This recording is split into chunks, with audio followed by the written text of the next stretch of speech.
कि 24 घंटे में ये मैटर बहुत आगे जाएगा और कतर को अगर भारत ने नाक ना लड़वाया तो मैं तो मेरा नाम बदलने को तैयार हूं।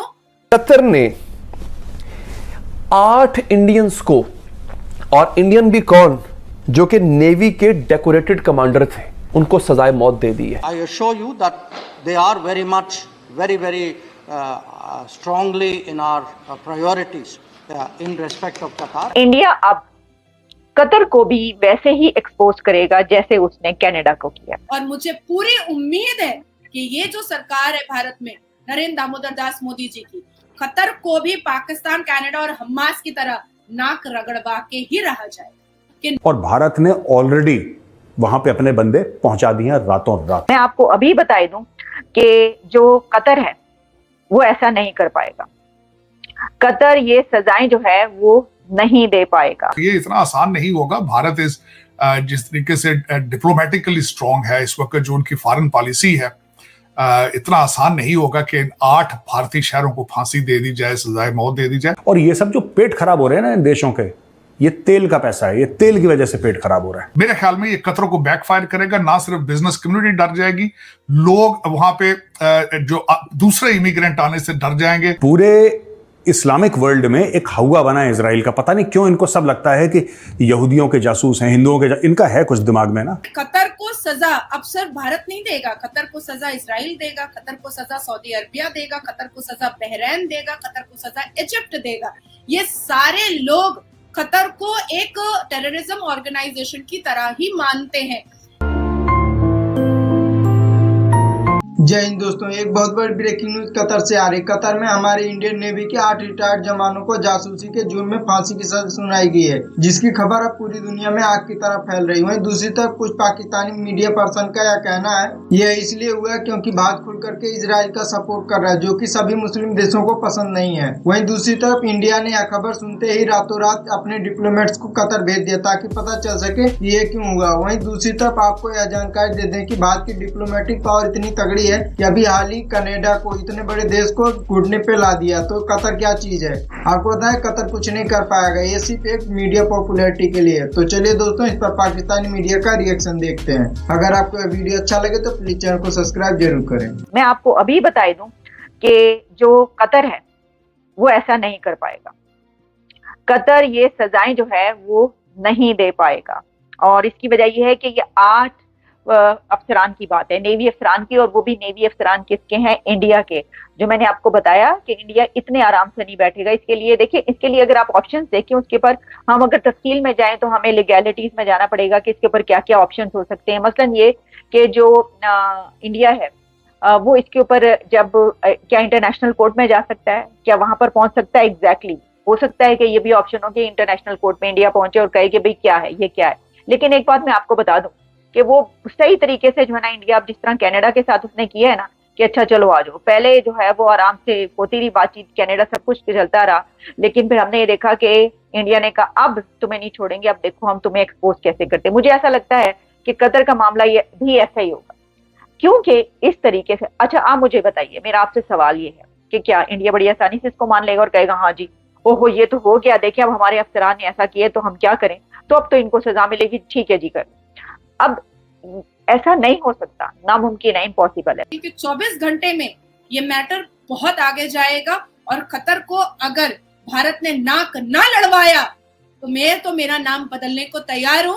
और मुझे पूरी उम्मीद है कि ये जो सरकार है भारत में नरेंद्र दामोदर दास मोदी जी की, कतर को भी पाकिस्तान, कनाडा और हमास की तरह नाक रगड़वा के ही रहा जाएगा।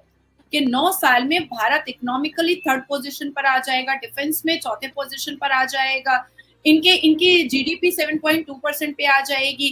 तो ये इन्होंने कभी सोचा नहीं था। इनके बायलैटरल रिलेशन जो है वो सारे दुनिया से बहुत बेहतरीन हो जाएंगे। मुस्लिम ममालिक भी भारत को अपनी पलकों पे बिठाकर रखेगा। तो ये चीज इन टेररिज्म ऑर्गेनाइजेशन वाले देशों को समझ में नहीं आया था, पर जैसे जैसे भारत की तरक्की दिख रही है, उनके प्रोजेक्ट्स दिख रहे हैं, आगे बढ़ते हुए कदम दिख रहे हैं, ये सारे टेररिज्म ऑर्गेनाइजेशन के दिल में ये बात अब चुभ रही है कि एक बार भारत अगर ग्लोबल पावर में आता है तो हम टेररिज्म ऑर्गेनाइजेशन को और देश को खत्म होना पड़ेगा। और यही कतर को सजा अब सिर्फ भारत नहीं देगा, कतर को सजा इजराइल देगा, कतर को सजा सऊदी अरबिया देगा, कतर को सजा बहरीन देगा, कतर को सजा इजिप्ट देगा। ये सारे लोग कतर को एक टेररिज्म ऑर्गेनाइजेशन की तरह ही मानते हैं। आप क्या देखते हैं, कतर इंडिया ताल्लुकात मजीद खराब हो सकते हैं, या क्या आप देख सकते हैं कि इंडिया जो है वो अरब फ्रेंड्स के जरिए या वेस्टर्न फ्रेंड्स के जरिए कतर को अलोर करने की कोशिश करेगा कि वो इसमें जो है वो मर्सी करे? आप इसको कैसे देखते हैं? पहले इस पे जरा आज बात करें।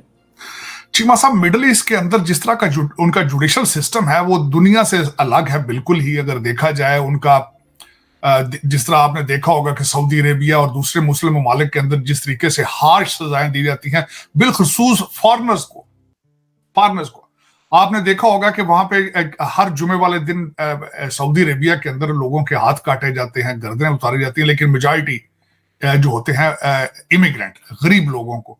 अमीर आदमी के लिए वहां पे सजाएं मुख्तलिफ किस्म की हैं, लोकल को जो जिनको कहते हैं अपने सिटीजन के लिए अलग है।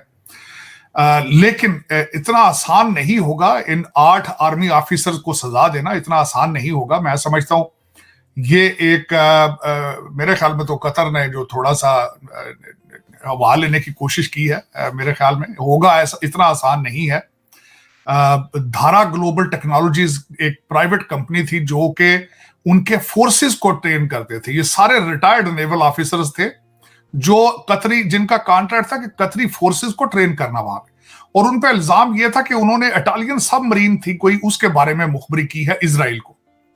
लेकिन देखें, मैं दुनिया के अंदर जहां भी अगर देखा जाए, क्योंकि मैं बहैसियत स्टूडेंट ऑफ लॉ इसके ऊपर अपील के राइट्स होते हैं।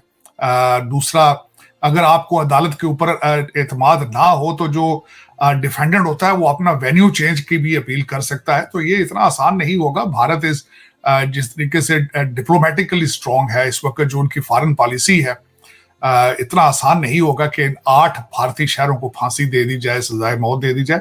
It won't be that easy. लेकिन ये मेरे ख्याल में कतर जो है उन्होंने कोई अपनी मार्केटिंग करने के लिए ये स्टंट किया है। जिस तरह पहले वो फीफा कराया, अब उन्होंने मेरे ख्याल ये भी उन्होंने कहा चलें जी लोगों को अट्रैक्ट किया जाए, लेकिन बैकफायर करेगा। इतनी हार्श सजा देंगे जब आप अनाउंस करेंगे, जो बिजनेस कम्युनिटी होगी वो डर जाएगी। लोग कतर में आने से कतराएंगे। लोग पहले ही देखा जाए तो अगर इन मिडिल ईस्ट के ऊपर जो छोटी स्टेटें हैं, इस्लामिक कंट्रीज के ऊपर एक बहुत बड़ा स्टिग्मा है कि वहां पे विमेन जो है वो ऑप्रेस्ड हैं और हार्श कानून है। जिस तरीके से मैंने बताया कि वहां पे फन के तौर पे मैंने देखा, वो एक वहां पे सऊदी अरेबिया के अंदर एक चौक है जहां पे लोग इस तरह खड़े होते हैं जिस तरह नेटफ्लिक्स पे मूवी देख रहे हैं, तो लोगों के हाथ काटे जा रहे हैं। लेकिन ये एक सोसाइटी के अंदर एक खौफ पैदा हो जाता है। और दूसरा, मेरे ख्याल में ये कतरों को बैकफायर करेगा। ना सिर्फ बिजनेस कम्युनिटी डर जाएगी, लोग वहां पे जो दूसरे इमिग्रेंट आने से डर जाएंगे, जो टेक्नोक्रेट है वो आने से डर जाएंगे, साइंटिस्ट डर जाएंगे आने से।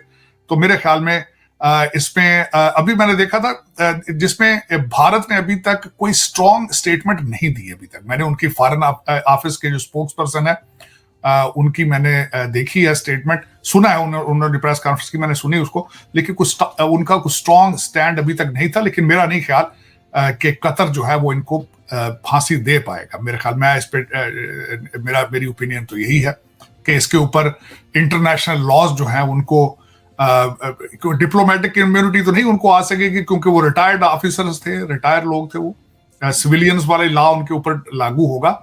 लेकिन फिर भी इतना आसान नहीं होता कि किसी दूसरे मुल्क के बाशिंदे को आप लोकल लॉ के जरिए हाँ, ये हो सकता है भारत उनको कहे कि इनको डिपोर्ट करके आप भारत भेजें। जिस तरीके से इस वक्त अगर आप कनाडा जैसे मुल्क को जो है आप बैक फुट पे ले जा सकते हैं, तो कतर तो मेरे ख्याल में it won't be the big deal.